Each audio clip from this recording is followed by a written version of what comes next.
ఈ రాత్రి నన్ను ఆస్వాదించి పంపయ్యా. యేసయ్యా, నాకున్నందువు నీవే.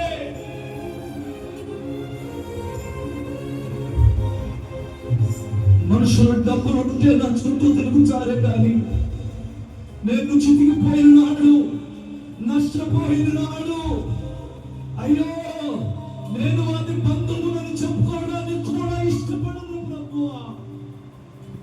దరిద్రుడైన నన్ను నీ కొడుకుగా నన్ను స్వీకరించావు, నీ కూతురుగా నన్ను స్వీకరించావు.